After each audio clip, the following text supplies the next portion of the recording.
Bentornati al nostro caffè delle telecomunicazioni, New Radio Café. Siamo alla quarta puntata e siamo qui con il nostro esperto Riccardo Marini. Ciao Riccardo. Ciao Pietro, ciao a tutti gli ascoltatori, live e non. Bentornato anche a te alla nostra rubrica sulle telecomunicazioni. Ne è passato un po' di tempo dall'ultima live che abbiamo fatto, però credo che abbiamo sentito il bisogno di fare una puntata per spiegare meglio qualche altro fattore delle telecomunicazioni.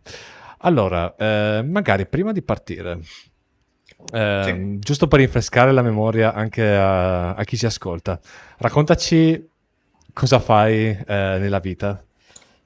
Ok, allora, io sono dottorando all'Università di Bologna, dottorando in ingegneria delle telecomunicazioni, al terzo anno, in realtà a ottobre finisco. Poi c'è questa politica che in Italia finisci il dottorato a ottobre, ma la defense è a marzo, quindi ci sono quei mesi in cui non sei dottorato, ma non sei dottorato, insomma, non si sa. Però sono dottorando all'Università di Bologna e contemporaneamente ricercatore al WILAB, che è il laboratorio nazionale delle comunicazioni wireless del CNIT, del Consorzio Nazionale Interuniversitario per le Telecomunicazioni. E di fatto quello che faccio è fare ricerca sulle tecnologie wireless, per l'appunto, sono in un gruppo di ricerca di tecnologie wireless, ed in particolare tra le mie attività mi occupo di LoRaWAN, che è il tema che andiamo a trattare stasera.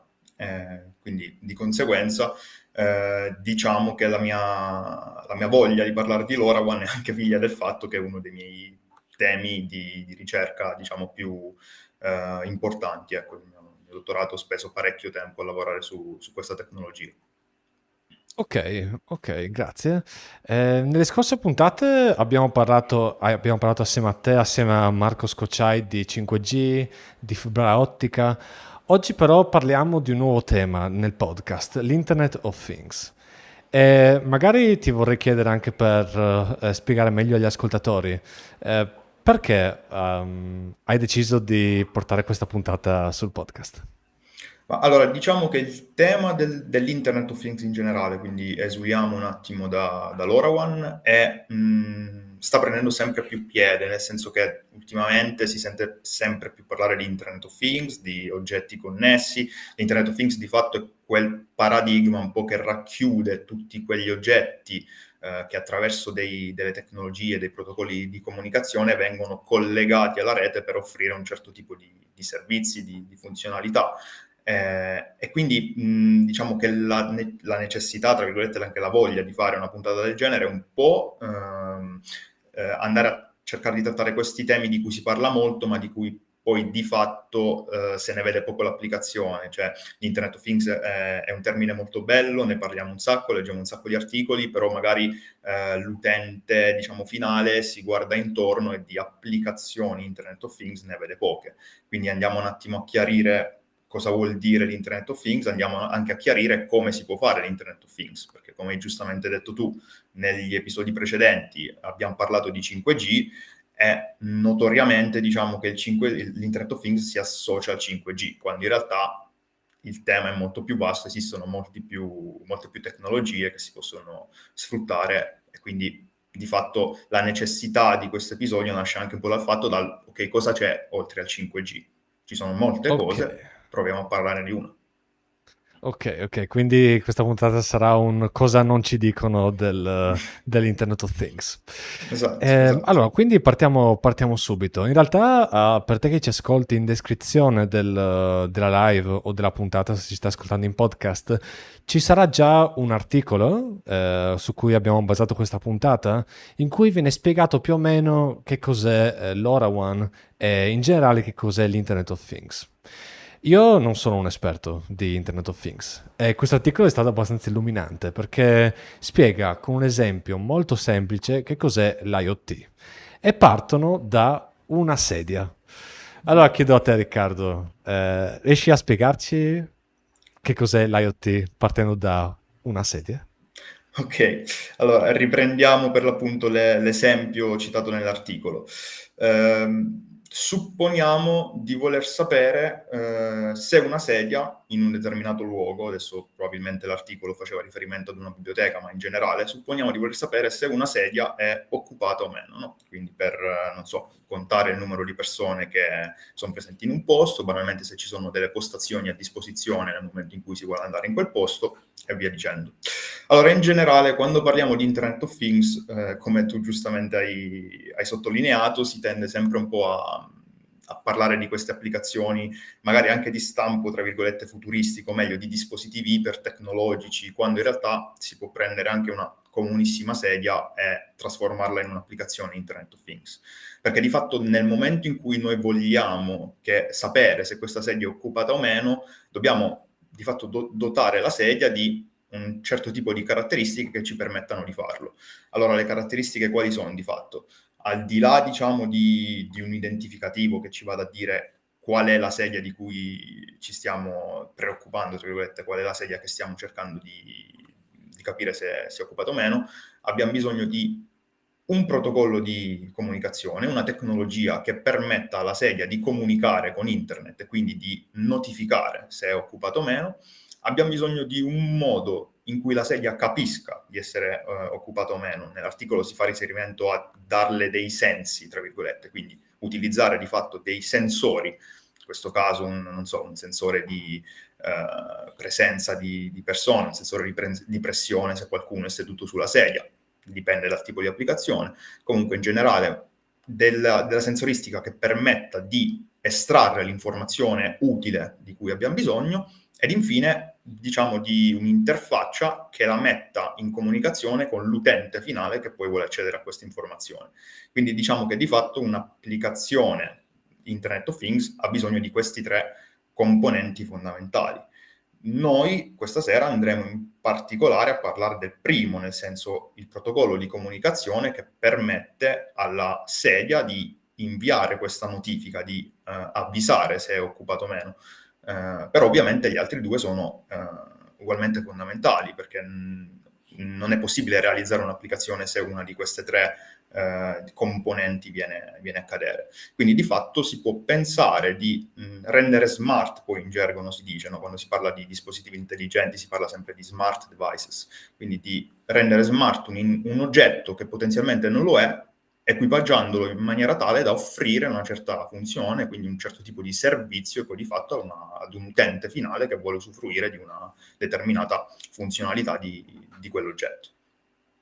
Riesco già a immaginare il tempo risparmiato in università se avessi saputo che la biblioteca aveva un posto libero quando ne avevo bisogno. Quindi in realtà Assolutamente. si parla anche di insomma, efficienza, produttività, anche che so, in questo caso dello studio magari. Quindi alla fine sono cose che potenzialmente possono toccare molte persone, magari anche chi ci ascolta.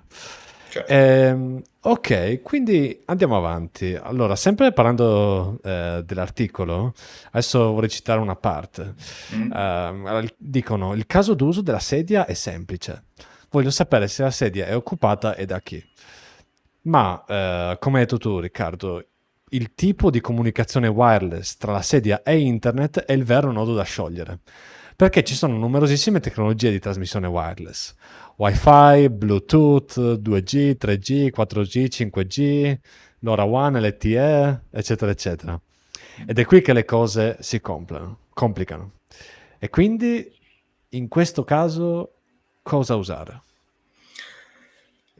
L'applicazione la fa da padrone, nel senso che le tecnologie che hai citato di fatto sono tecnologie che, al di là magari del più conosciuto 4-5G e del Wi-Fi o Bluetooth, diciamo magari le persone più comuni, i non addetti ai lavori, passano il termine, sono tecnologie che non conoscono e di conseguenza è difficile cercare di capire quali sono le differenze, perché poi di fatto all'utente ciò che importa è la ricezione di questo dato, no? In maniera wireless. E quindi il protocollo di comunicazione che c'è sotto è un po' figlio della necessità del tipo di applicazione da utilizzare, perché nel caso del Wi-Fi, ad esempio, parliamo di reti domestiche. è fatto di parlare di reti domestiche, vuol dire che abbiamo un raggio di trasmissione limitato, perché di fatto la tua connessione wifi non funziona se tu sei fuori casa, perché sei troppo lontano dal router, no? Dall'access point, e quindi già qui ci rendiamo conto di un problema, o meglio, di una necessità da capire in fase di design. È un'applicazione che ha bisogno di comunicare molto in là in termini di raggio di trasmissione, è un'applicazione che può essere ristretta, diciamo, ad una cerchia, per cui la distanza che devo coprire con il mio segnale è sufficientemente piccola. Altro discorso, quanti dati devo inviare? Cosa devo campionare? Cosa sto cercando di inviare in rete per rendere questa applicazione attiva, per rendere questo dispositivo smart? È un dato di, non so, temperatura, una misura che faccio ogni 10 minuti, assumendo che ci sia un sensore di temperatura che misura per l'appunto la temperatura, ma non ha necessità di misurarla ogni, non so, 5 secondi, perché la temperatura non oscilla in maniera significativa ogni 5 secondi. Sono tutte delle, diciamo, necessità e di funzionalità che vanno un po' studiate in fase di design in base all'applicazione che si vuole utilizzare. Quindi nel caso della sedia, adesso torno al discorso, dipende che tipo di sensore ci andiamo a mettere sopra. Se è un sensore che deve notificare la presenza di qualcuno, magari deve campionare con una certa frequenza la possibilità che ci sia qualcuno su quella sedia. Ma a quel punto cosa faccio? La mia sedia è collegata ad una rete wifi interna perché magari sono in un posto al chiuso e poi ci sono protocolli, diciamo, che esulano un po' dalla comunicazione sedia access point, o la mia sedia non ha una rete wifi a disposizione, quindi io il mio dato devo inviarlo, non so, a centinaia di metri di distanza perché il server che raccoglie dati di fatto è lontano. Sono, diciamo, delle scelte che vanno fatte in fase di design in base a come si vuole realizzare l'applicazione, e da queste scelte poi ne conseguono delle, diciamo, performance che vado a garantire alla mia rete, perché quando parliamo di IoT uno dei requisiti fondamentali è l'efficienza energetica, perché se parliamo di dispositivi smart parliamo di dispositivi che nel 90% dei casi, adesso al di là dell'applicazione, però in generale sono possibilmente alimentati a batteria, il che vuol dire che il protocollo di comunicazione deve essere molto efficiente in maniera tale che io non debba sostituire le batterie dei miei sensori molto spesso, perché magari non ho a disposizione la possibilità di alimentare i dispositivi tramite corrente, no? Collegandoli ad una presa. Di conseguenza è ovvio che la scelta che io faccio in fase di design va ad impattare sull'efficienza energetica, perché più un dispositivo deve trasmettere, sia in termini di frequenza di invio dei dati, sia di quantità, allora più energia andrà a consumare. E quindi devo cercare anche di andare nella direzione di avere un trade-off tra quanto voglio che il mio dispositivo faccia e quanto deve risparmiare batteria. Qui il protocollo di comunicazione è fondamentale, perché è il protocollo che di fatto va a impattare su quello che è il consumo energetico, e di conseguenza la scelta del protocollo va esattamente in quella direzione lì. Di nuovo, per diciamo fare un po' il sunto di questo discorso, di questo quadro che ho fatto. In base al tipo di applicazione, in base ai constraint che ho sull'applicazione, in base al tipo di funzionalità che voglio offrire, devo scegliere il protocollo di conseguenza. Non c'è una risposta univoca in base al tipo di, diciamo, di dispositivo che sto prendendo in considerazione. Ok, tu hai parlato di batteria, però adesso che ci penso, in realtà si potrebbe anche parlare, che so, di alimentazione. Sì. Se mi viene in mente, che so, un dispositivo, un computer fisso, ha bisogno, non può andare a batteria, no? Ha un consumo di Mm. energia troppo alto per non essere connesso a una spina di corrente. Quindi tu mi stai dicendo che in base alla tecnologia che l'ingegnere o l'azienda sceglie, può cambiare radicalmente il consumo di energia di quel prodotto finale. Può cambiare radicalmente, come possono cambiare radicalmente poi le possibilità che ha, perché è ovvio che a fronte di un minor consumo di energia sto riducendo, tra virgolette, la capacità del mio dispositivo in termini di funzionalità che gli offro. Adesso a breve andremo un po' più nel dettaglio di LoRaWAN, ma vedremo che LoRaWAN ha una serie di pregi, ma anche un grosso difetto, che è proprio la quantità di dati che io riesco a trasmettere. È una tecnologia che non mi permette di avere una trasmissione di dati paragonabile a quella che mi offre il 4G, il 5G. Di conseguenza esistono una serie di applicazioni che sono infattibili con LoRaWAN, perché non è proprio, non va a soddisfare quelli che sono i constraint di quell'applicazione. Cioè non si può pensare di fare uno streaming di un video con LoRaWAN, non è pensata per quel tipo di applicazione. E Ok, di conseguenza lì bisogna un po' scegliere cosa fare in base all'applicazione che voglio offrire e in base alle possibilità che il mio dispositivo ha poi. ok, ok. Allora adesso ti chiederei, in quali casi tu o un'azienda sceglierebbe LoRaWAN? Beh, allora, per decidere in quali casi scegliere LoRaWAN, conviene parlare di che cos'è. Quindi introduciamo di fatto quali sono le caratteristiche principali di LoRaWAN.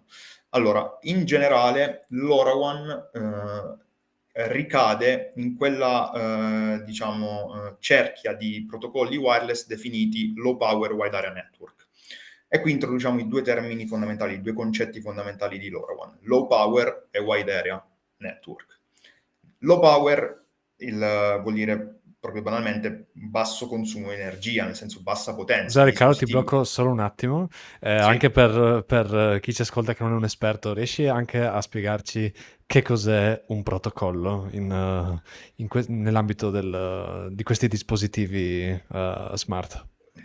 Il protocollo, diciamo che è l'insieme di regole che il dispositivo segue per realizzare, diciamo, un certo tipo di funzione. Adesso, quando si parla di protocolli, nel senso apriamo un mondo, però esistono protocolli a diversi livelli quando si va a parlare di una rete di comunicazione, però in generale un protocollo è quello insieme di regole, no, che poi va a delineare quelle che sono le regole che deve seguire, quindi le funzionalità che una certa tecnologia offre, ed un dispositivo che sfrutta quel protocollo di fatto va a rispettare queste regole in maniera tale da avere, come in un linguaggio, tra virgolette, una base comune con cui poter dialogare con altri dispositivi che usano lo stesso protocollo. Perché se io utilizzassi le mie regole personali per comunicare, dall'altro capo non avrei nessuno ad ascoltarmi fondamentalmente, Mhm. quindi c'è bisogno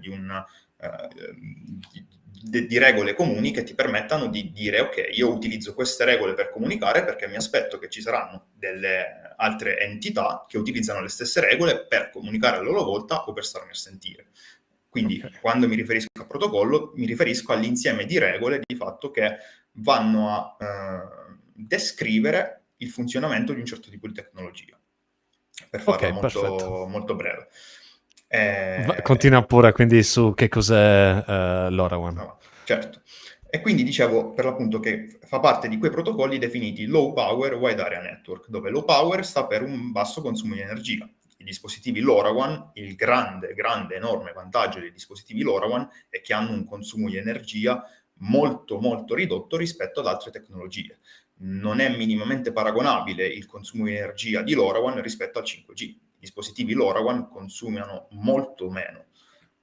Questo perché diciamo che il motivo è duplice.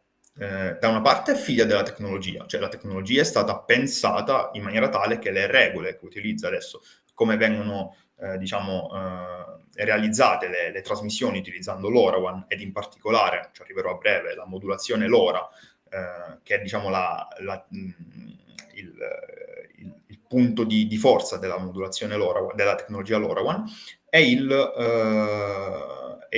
l'obiettivo è stato per l'appunto che costruiamo una tecnologia che risparmia energia. D'altro canto, la costruzione di questo tipo di tecnologia, all'interno del protocollo ha visto l'inserimento di regole per cui i dispositivi sono limitati nella quantità di dati che possono trasmettere e nella frequenza con cui possono trasmetterli. Quindi di fatto diciamo che l'idea è semplice: se io tengo il dispositivo spento per molto tempo, risparmierò batteria. Quindi diciamo che l'idea è quella. Il secondo termine fondamentale è wide area, nel senso che LoRaWAN è una di quelle tecnologie che permette di avere dei raggi di trasmissione molto grandi. Di conseguenza in, diciamo, condizioni buone, dove per condizioni buone, senza entrare nel merito, si intende avere diciamo, una trasmissione pulita senza troppi ostacoli nel mezzo, diciamo, in degli ambienti non particolarmente problematici dal punto di vista della comunicazione wireless, si riescono a coprire centinaia di metri. Centinaia di metri sono tanti, perché non è così scontato riuscire a fare certi tipi di trasmissioni. Dopodiché ci sono, diciamo, lavori, per lo più lavori di ricerca, quindi ponendosi in situazioni veramente particolari, che arrivano ad affermare che si possano coprire chilometri utilizzando la tecnologia LoRaWAN, e di fatto in realtà con una serie di modifiche rispetto, diciamo, allo standard di LoRaWAN, si inizia anche a parlare di comunicazioni satellitari utilizzando LoRaWAN, proprio perché il grande raggio di trasmissione che LoRaWAN offre è un grosso vantaggio in tutte quelle applicazioni in cui c'è necessità di avere una grossa, diciamo, diffusione delle trasmissioni. E quindi di fatto LoRaWAN offre questi due grossi vantaggi: il basso consumo energetico e la lunga distanza di trasmissione. E questi sono i due, diciamo, torniamo al discorso di prima, sono le due funzionalità, le due possibilità che LoRaWAN mi offre. Quindi nel momento in cui io devo realizzare un'applicazione che come constraint a avere un basso consumo energetico o avere un lungo raggio di trasmissione, la scelta ricade sull'LoRaWAN, perché ti permette, con molta semplicità, perché è una tecnologia molto semplice poi di fatto dal punto di vista dell'implementazione, ti permette di avere queste caratteristiche e quindi di offrire queste possibilità ai dispositivi che utilizzano LoRaWAN, di nuovo. Ok. Quindi magari anche per rifrasare dal punto di vista del non esperto, low energy mi fa pensare a... Hai detto che il dispositivo sta spento magari per molto tempo prima di inviare un qualcosa. Mi fa pensare anche che sono nel mondo animale. Gli animali quando vanno in letargo ovviamente risparmiano energia, no? Esatto. Quindi di conseguenza ovviamente devono mangiare di meno, gli basta che so, un chicco per essere sazi per un mese, mi sembra che più o Esattamente. meno sia questo. E quindi immagino che dipenda ovviamente molto dal tuo caso d'uso, cioè cosa devi realizzare, qual è il problema che vuoi risolvere. Esatto. Quindi è una tecnologia molto precisa che risolve benissimo un caso d'uso specifico e appunto può essere super utile in quei casi. Esattamente. Il principio è proprio quello. Diciamo che LoRaWAN offre diverse classi di funzionalità, e queste classi sono proprio suddivise in quanto tengo il dispositivo spento. Più lo tengo spento, meno posso trasmettere, però più batteria di fatto andrò a risparmiare, e di conseguenza quella, diciamo, è la modalità che viene prevista per lo più per i dispositivi alimentati a batteria. Di contro esiste una modalità in cui in realtà il dispositivo non è mai spento, passami il termine, e quella è una modalità prevista per lo più per i dispositivi alimentati tramite corrente, perché a quel punto diciamo che il grande vantaggio del risparmio energetico di LoRaWAN è minore, e di conseguenza è pensato per applicazioni dove, ok, posso tenere i dispositivi alimentati perché ho la Mhm. possibilità di alimentarli e non avere questi problemi di fatto di batteria. A quel punto mi interessa il raggio di trasmissione, che è molto grande, molto lungo, e quindi scelgo LoRaWAN per quel motivo. Ecco, prima avevi parlato di wifi, però anche per chi ci ascolta, trasmettere qualcosa a una distanza di 100 metri, che so, in wifi è impossibile. Nonostante, che so, magari se siete stati in un'università molto grande, pensate di poter comunicare a tanta distanza, in realtà non è così. Cioè, in realtà ci sono molti più router di quelli che Esatto. tu creda, se ho Esattamente, capito bene. esattamente. Esattamente sì. Ed è un po' in Ok. realtà il principio di LoRaWAN questo, perché a livello di rete, la rete LoRaWAN può, tra virgolette, essere un po', diciamo, accomunata alle reti cellulari, dove ci sono delle stazioni radio base disposte in una città, e tu muovendoti di fatto ti colleghi ad una o ad un'altra, però dietro c'è sempre, diciamo, un'entità centrale, nel caso la core network, quindi l'operatore, che ha distribuite più stazioni radio base, quindi nonostante la tua connessione, la tua trasmissione avvenga con diverse antenne, poi di fatto i dati vengono inviati alla stessa rete. Il principio con LoRaWAN è lo stesso, ci sono dei gateway in gergo che sono diffusi in un'area grande, perché per l'appunto non c'è necessità di avere molti access point come il wifi, perché il wifi ha un raggio di trasmissione basso, ma copriamo centinaia di metri, molte decine di metri, diciamo così, quindi possiamo pensare di avere una rete dove ci sono diversi gateway distribuiti all'interno di una città, con una capillarità che può essere la stessa di quella delle stazioni radio base, se non meno, che poi sono collegate ad un'entità centrale che in LoRaWAN si chiama network server. E il network server di fatto è l'entità che gestisce tutta la rete, quindi i dispositivi vengono gestiti da questo server che va ad implementare tutte quelle che poi sono le funzionalità offerte dal protocollo LoRaWAN. Il grosso vantaggio di LoRaWAN rispetto in realtà però ad una rete cellulare, qui forse apriamo anche un tema che poi diciamo può essere importante per chiarire qual è il vantaggio di LoRaWAN, è che LoRaWAN lavora in delle bande di frequenza, quindi in delle porzioni dello spettro elettromagnetico che non sono in gergo non sono licenziate. Cosa vuol dire? Vuol dire che le frequenze che utilizza LoRaWAN non sono di proprietà di un operatore, ma sono frequenze libere che potenzialmente chiunque può utilizzare. Mentre nei casi della rete 4G l'operatore, quindi il TIM, la Vodafone, quindi di turno, deve comprare, proprio pagare milioni, nel senso, questa cosa l'abbiamo trattata in uno degli episodi precedenti. Esattamente. Ci sono le aste. Esatto, bisogna pagare per prendere delle porzioni di frequenze che nessun altro potrà utilizzare. Quindi se un operatore compra quella porzione di banda, sa che è di sua proprietà e di conseguenza non verrà utilizzata da altri. LoRaWAN utilizza delle frequenze che in realtà sono libere, che di fatto sono simili a quelle del Wi-Fi. La frequenza del Wi-Fi, 2,4 GHz, è una delle bande esatto, che viene utilizzata potenzialmente da LoRaWAN. In realtà LoRaWAN utilizza delle frequenze più basse, cioè diciamo da standard, siamo sotto al gigahertz, e ad esempio in Europa le frequenze utilizzate sono 868 MHz o 433 MHz, che sono frequenze che permettono di coprire distanze più elevate. Più una frequenza è bassa, come regola comune, più una frequenza è bassa, più la distanza che riesco a coprire con la mia trasmissione è elevata. Di conseguenza LoRaWAN utilizza queste frequenze che per l'appunto non sono licenziate, il che vuol dire che potenzialmente chiunque potrebbe mettere su una rete LoRaWAN. Come chiunque può mettere su una rete Wi-Fi, perché non hai bisogno di pagare per attivare un router, cioè ok, devi pagare un'offerta ad un operatore perché hai bisogno di farti arrivare internet in casa, però potenzialmente se tu non volessi utilizzare Wi-Fi per comunicare verso internet, potresti utilizzare dei dispositivi Wi-Fi che parlano tra di loro e nessuno verrebbe a dirti niente perché è una frequenza libera.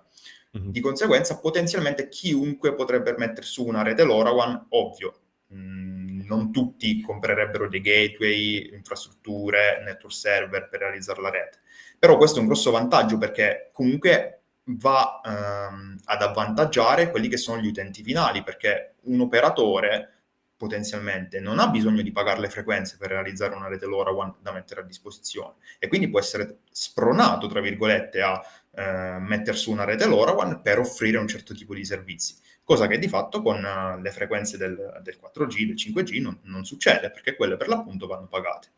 Ecco, magari prima di passare a appunto le applicazioni pratiche di questa tecnologia, volevo giusto una precisazione. Hai parlato di durata della batteria estremamente estesa per questi dispositivi che utilizzano il protocollo LoRaWAN, ma facciamo un esempio. Un dispositivo che utilizza 4G, che sono un telefono, la batteria durerà, immagino, un giorno, quando lo ricarichi, caricata, giusto? Esatto, ogni 5 ore. Invece un dispositivo LoRaWAN, La batteria di questo dispositivo quanto può durare? Se utilizziamo che so, la stessa batteria, stesse dimensioni. Allora, lì è molto dipendente dall'applicazione, nel senso che LoRaWAN, a differenza di una tecnologia come il 4G, che in background compie moltissime operazioni che all'utente sono trasparenti, cioè il tuo telefono scambia in continuazione dei messaggi con la rete e tu non lo sai, ma li scambia per mantenere attiva la connessione, per ricevere notifiche, su tutta una serie di funzionalità, no? Di cui l'utente non si accorge, che però avvengono. In caso di LoRaWAN questo non succede. In LoRaWAN ci sono delle comunicazioni quando bisogna trasmettere dei dati, quindi quando un sensore su un dispositivo ha campionato una grandezza e vuole inviarla. Non ci sono dei messaggi che vengono scambiati diciamo, sottobanco, tra virgolette, quindi senza che l'applicazione ne sia al corrente. E di conseguenza potenzialmente una batteria in LoRaWAN, adesso non voglio arrivare a dire anni, però molti mesi, perché comunque non è diciamo, non è pensata per inviare dei dati così frequentemente, e quindi immaginare di avere dei sensori che inviano dei dati una volta ogni ora, beh, puoi capire che non essendoci altre particolari operazioni in corso sul dispositivo, la batteria può durare molto. È ovvio, di nuovo, è tutto dipendente dall'applicazione. Torniamo al discorso che facevamo all'inizio. Che tipo di applicazione voglio offrire? Ho bisogno di un sensore di temperatura perché mi interessa avere uno storico della temperatura, di come si evolve, o ho bisogno di un sensore che deve, o meglio, di un attuatore che deve compiere una particolare operazione e quindi deve essere raggiungibile dalla rete in qualsiasi momento e quindi deve essere sempre acceso, non può essere spento, perché io utente voglio inviare un comando. Ci sono non pro e contro, ci sono, diciamo, problemi dal punto di vista energetico in un caso e non in un altro. Quindi di conseguenza possiamo parlare di sicuro di molto più batterie molto più durature di tecnologie 4G, ma Ok, alla fine è figlio dell'applicazione, quindi di cosa dell'applicazione. andiamo a fare. Sì. Magari un'altra domanda a bruciapelo. Mentre parlavi, la tecnologia più simile che mi viene in mente rispetto all'LoRaWAN, secondo me, è il Bluetooth.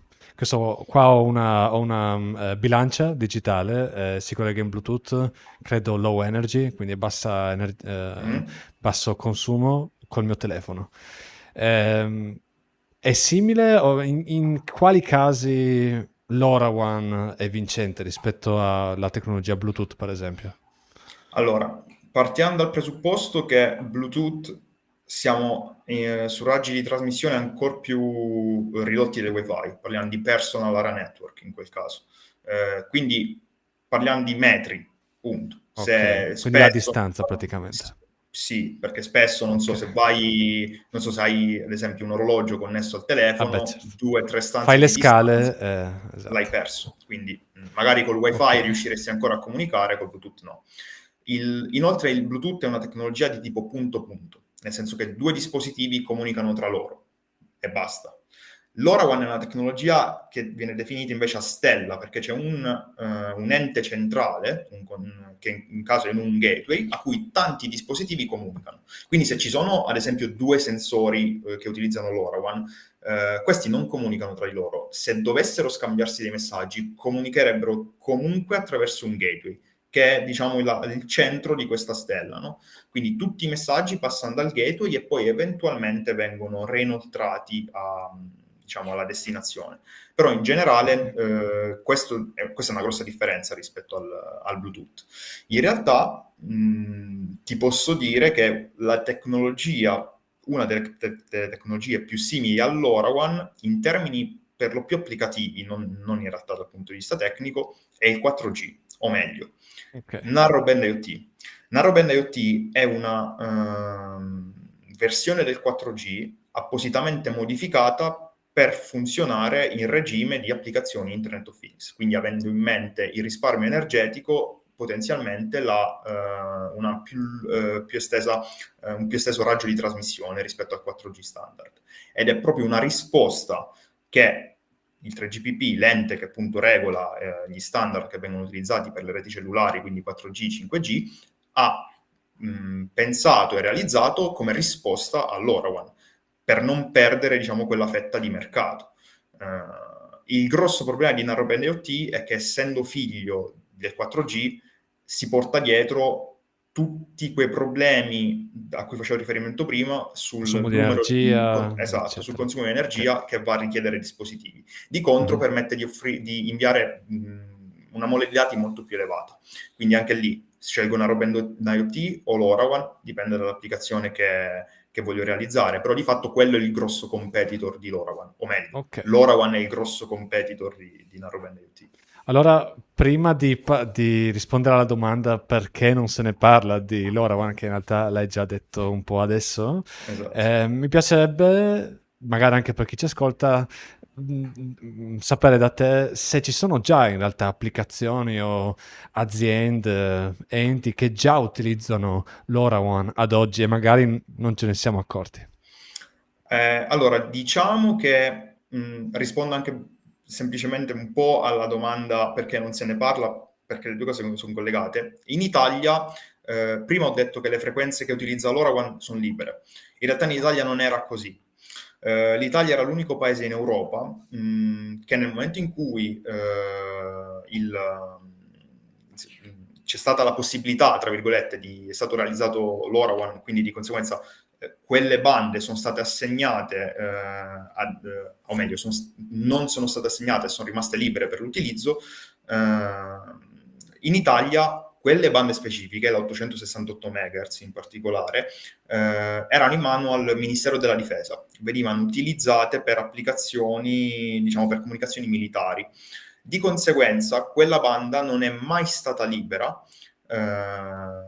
dalla presa di piede di LoRaWAN, siamo intorno al 2016, fino al 2020. Nel 2020 c'è stato il decreto semplificazioni, se non ricordo male il nome, che di fatto ha liberato quasi completamente questa banda. Però prima questa frequenza era occupata. O meglio, era possibile utilizzarla esclusivamente a fini sperimentali o temporanei. Il che vuol dire che potenzialmente la licenza di utilizzare questa banda poteva essere revocata e gli operatori, insomma i fornitori di servizi, non erano spronati a realizzare applicazioni con LoRaWAN perché avevano paura di perdere l'investimento. Quindi di fatto in realtà non ci sono state in Italia non ci sono molte applicazioni che hanno preso piede da parecchio tempo. Se ne inizia a parlare ora perché comunque essendo la banda libera dal 2020, adesso al di là diciamo dei rallentamenti dovuti alla pandemia che hanno rallentato tutto, però in generale si inizia a parlare di applicazioni. Una diciamo, delle applicazioni di cui si parla di più è quella dello smart metering, o meglio di tutti i contatori che vengono utilizzati per misurare il consumo di gas, di acqua che sono nelle abitazioni. Ci sono diversi comuni che stanno passando all'utilizzo di LoRaWAN, perché di fatto le frequenze che questi dispositivi utilizzavano erano le stesse, però venivano interrogati in una maniera definita walk by, nel senso che l'operatore magari non doveva entrarti in casa, però passando vicino a casa tua era una distanza tale per cui riusciva a ricevere il dato del contatore. Adesso l'utilizzo di LoRaWAN potenzialmente ti permette di eliminare la necessità che ci sia qualcuno che passi vicino alle case, ma essendoci un controllore centrale ed essendoci dei gateway distribuiti in una città, i contatori possono comunicare tranquillamente con i gateway, quindi di fatto con il fornitore di servizi che raccoglie questi dati. Diciamo che in generale il grosso target di LoRaWAN è la Smart City in generale, quindi tutte quelle applicazioni diciamo che possono essere offerte in città per migliorare tra virgolette la vita dei cittadini in contesti in cui c'è necessità di coprire delle aree elevate. Quindi non so, parliamo di sensori di parcheggio, torniamo all'esempio della sedia, ma il principio è lo stesso, cercare di capire se ci sono dei parcheggi liberi o meno in un determinato parcheggio o per la città. oppure il monitoraggio dei bidoni, della spazzatura, di quanto sono pieni, e quindi di ottimizzare i percorsi che vanno fatti per la raccolta dei rifiuti, piuttosto che passare ogni volta lo stesso giorno della stessa settimana e magari trovare dei livelli di rifiuti diversi, andare ad hoc a raccoglierli quando attraverso dei sensori il livello raggiunge una certa soglia. Ed il secondo grosso dominio applicativo di LoRaWAN in realtà è la smart agriculture, quindi l'agricoltura, perché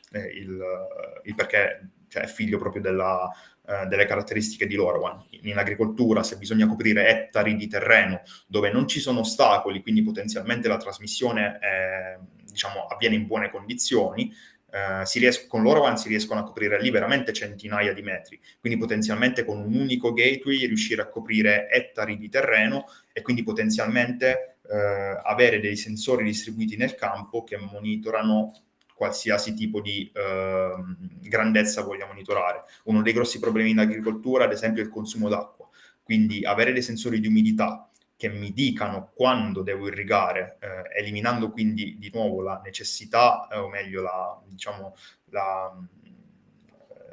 frequenza di irrigazione fissa, ma utilizzare un'irrigazione su necessità in base alle grandezze misurate dai sensori di umidità in un terreno, permette un grosso risparmio d'acqua, e questo lo puoi fare tranquillamente con LoRaWAN.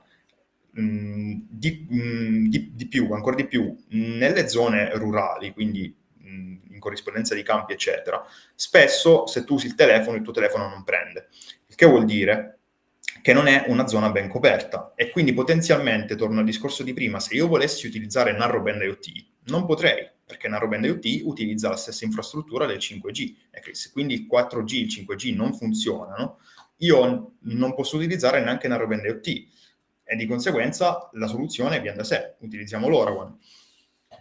Ascoltandoti, io non sono del settore, però è incredibile come in realtà, se ci pensi, la tecnologia in questo caso ci aiuta a risparmiare, a rendere le cose, a risparmiare tempo, soldi. In realtà, cioè, alla fine, che so, per il contatore smart potrebbe anche aiutarti a capire se stai utilizzando troppa energia dal tuo Certo. smartphone. In realtà qua a Berlino funziona già così nel mio contatore, ho l'app sullo smartphone, ma anche in ottica di cambiamento climatico, cioè risparmiare acqua sarà fondamentale. Anche adesso immagino, che so, con la siccità in Nord Italia. Quindi questo secondo me è anche una cosa importantissima da far capire a chi ci ascolta, cioè che la tecnologia può davvero aiutarci per risparmiare e migliorare le nostre condizioni di vita. Adesso siamo in chiusura in realtà, Riccardo, ma ti volevo comunque fare ultime due domande. La penultima è appunto se ci riesci a dire perché non se ne parla, perché si parla magari più di 4G e 5G e non di LoRaWAN. Ok, allora, un po' per l'appunto è figlio del discorso che facevo prima. Essendo la frequenza bloccata in Italia, gli operatori non sono, tra virgolette, spronati a realizzare applicazioni, non c'è mercato e non se ne parla. Una seconda motivazione in realtà è che adesso io, quando parlo di operatori, in realtà parlo in generale di enti che vogliono offrire servizi, passami il termine. Per operatori di rete, invece, quando ci riferiamo ai soliti team, eccetera, a loro non conviene che si parli di LoRaWAN, perché loro vogliono spingere la loro tecnologia, quindi vogliono spingere il loro Narrowband IoT, il loro 4G, il loro 5G.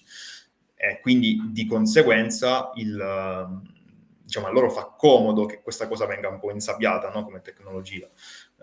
In realtà di LoRaWAN il grosso problema è che è una tecnologia, a mio parere, in questo momento non troppo accessibile all'utente comune.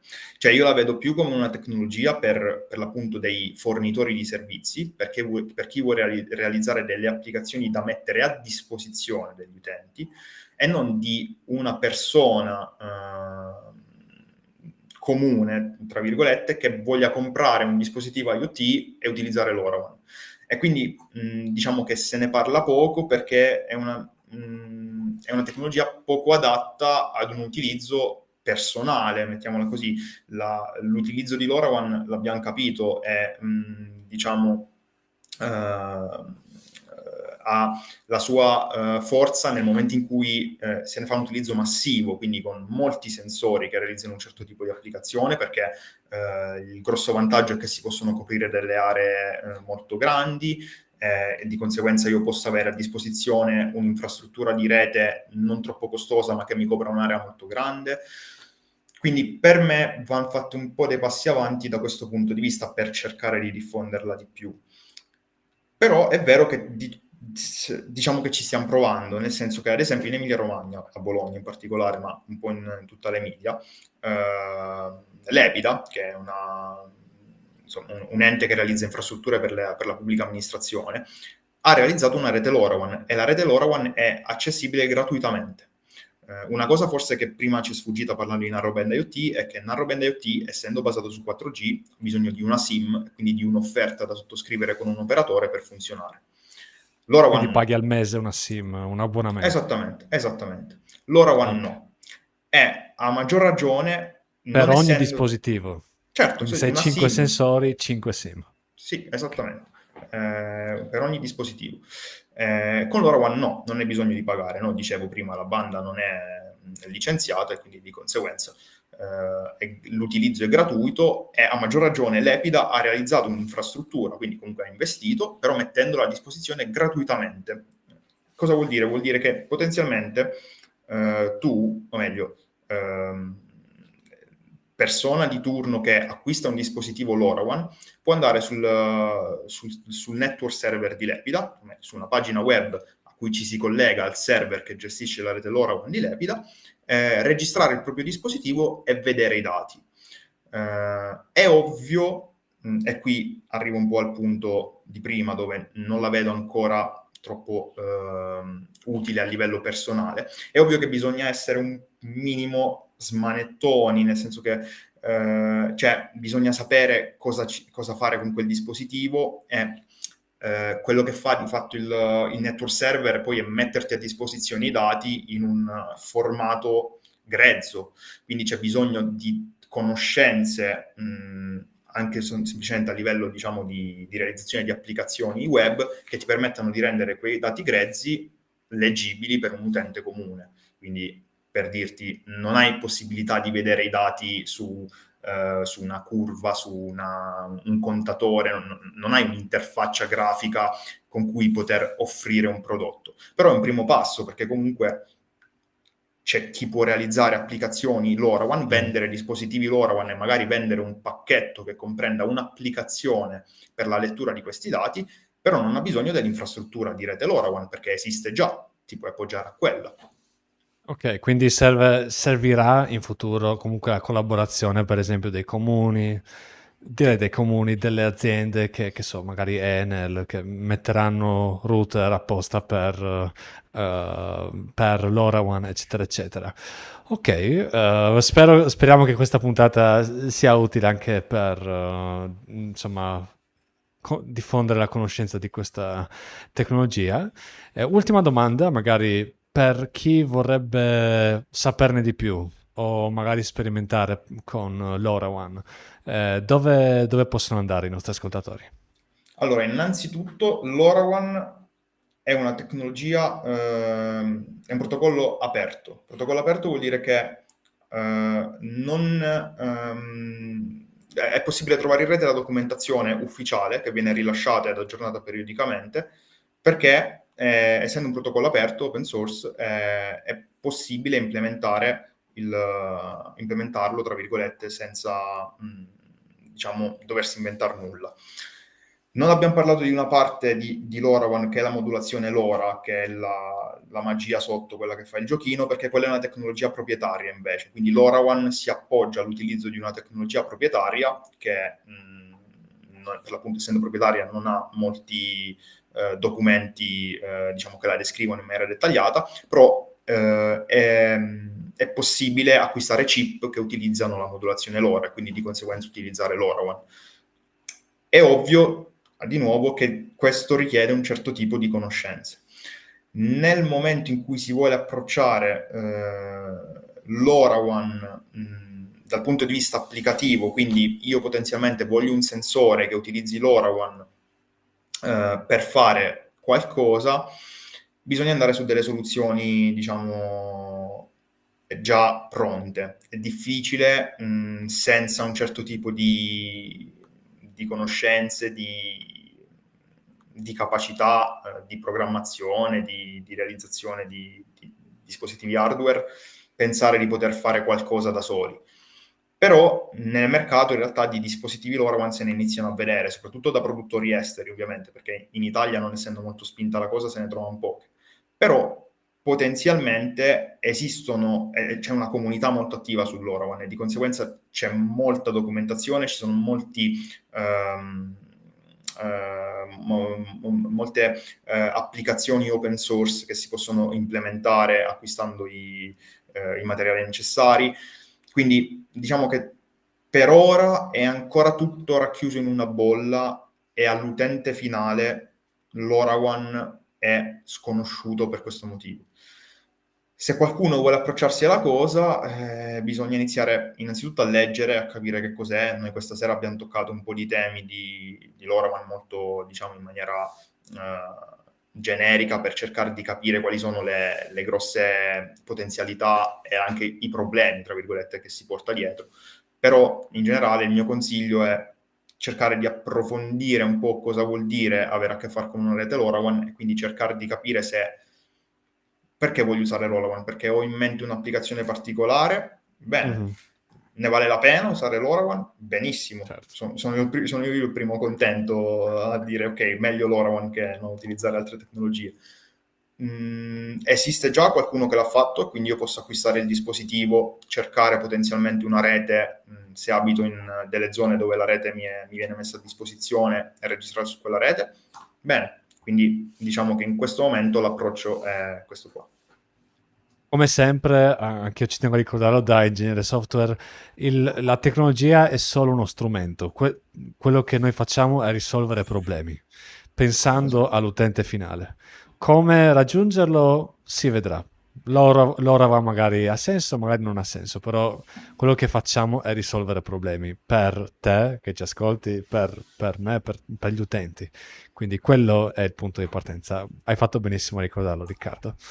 Ok, siamo alla fine della puntata, quindi se sei in live non scappare, magari se hai alcune domande le puoi fare in chat, però per adesso io ti ringrazio tantissimo Riccardo per essere stato al nostro caffè, il nostro New Radio Café, grazie mille. Grazie a te Pietro e grazie a tutti gli ascoltatori. Ricordo a tutti quanti che Riccardo Marini è un ingegnere delle telecomunicazioni ed è dottorando presso l'Università di Bologna. Io, come sempre, vi ricordo che realizzare significa prima di tutto pensare.